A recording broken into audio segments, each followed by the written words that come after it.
Hello hello à toi, j'espère que tu as la forme. On se retrouve dans cette nouvelle vidéo de bon matin avec mon café. Ça me fait très plaisir de te retrouver dans cette magnifique matinée, dans cette magnifique journée. Tu le sais, j'ai 10 minutes pour t'expliquer un principe, un concept autour de la vente, du mindset et de l'entrepreneuriat. Aujourd'hui, j'ai envie de te parler de comment qualifier un potentiel client. Comment est-ce que je fais pour savoir si le client que j'ai au téléphone est un bon client pour moi ou pas. Let's go!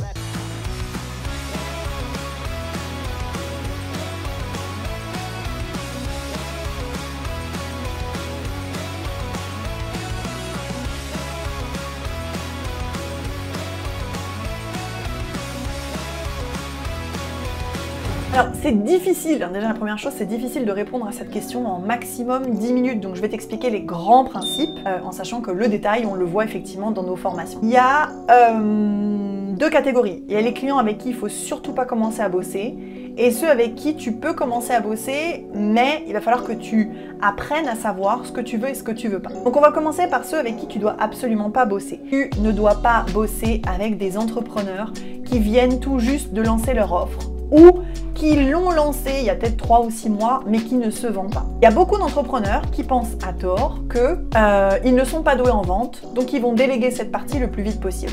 Et donc le déléguer à un setter ou à un closer. Sauf que, en fait, c'est pas bon, parce qu'en fait, techniquement, c'est l'entrepreneur, dans le meilleur des cas, c'est l'entrepreneur qui doit tester si son marketing, son offre, sa manière d'être au téléphone avec les prospects, convertit ou pas.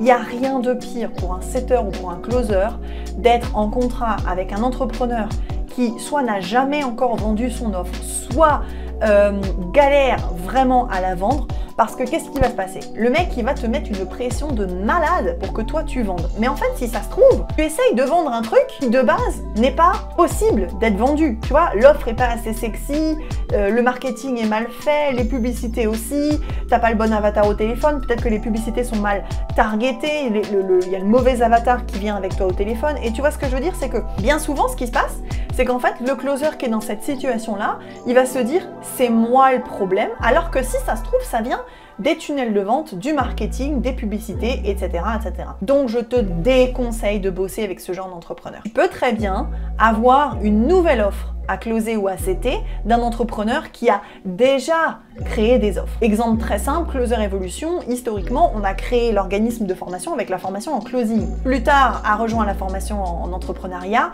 et plus tard, la formation en setting. Donc là, on est dans le cas de figure de nouvelles formations, mais on avait déjà testé le discours, le marketing, l'offre, les publicités sur la formation en closing. Donc là, c'est OK. On n'était pas des débutants. Tu vois ce que je veux dire? Ensuite, les autres types de clients, il n'y a pas vraiment de type de client avec qui tu dois bosser ou avec qui tu dois surtout pas bosser. Il va falloir que tu saches un petit peu, toi de ton côté, ce que tu veux.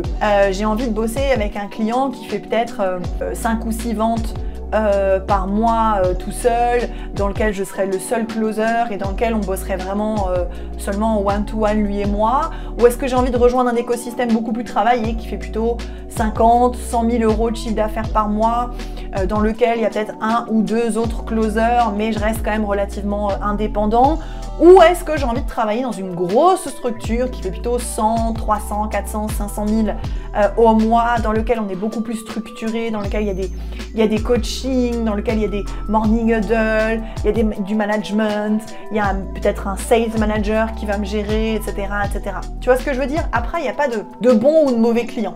Le premier tri à faire, c'est le côté trop jeune dans l'offre, trop jeune dans le marketing. Alors celui aussi qu'il faut absolument éviter et qu'au début on n'a pas su éviter avec Vincent il y a 6 ans de ça en arrière, c'est je vais lancer le marketing, je sais que je vais avoir entre 100 et 300 leads. Et en vrai, nous on se disait 100-300 leads c'est nickel, c'est même très bien. Et puis finalement, on les voyait jamais les leads, parce qu'en fait, tu peux pas vraiment savoir combien de leads vont arriver à toi. Alors j'imagine que l'entrepreneur aussi se fait closer par l'agence marketing à qui il délègue les publicités et que cette agence marketing se base sur des clients qui ont des offres similaires, sur un ciblage qui est similaire. On arrive à générer entre X et X prospect. Mais en vrai, ça ne veut pas dire que c'est ce qui va se faire. Donc quelqu'un qui est trop jeune dans son offre, quelqu'un qui est trop jeune dans son marketing, dans ses publicités, n'y va pas.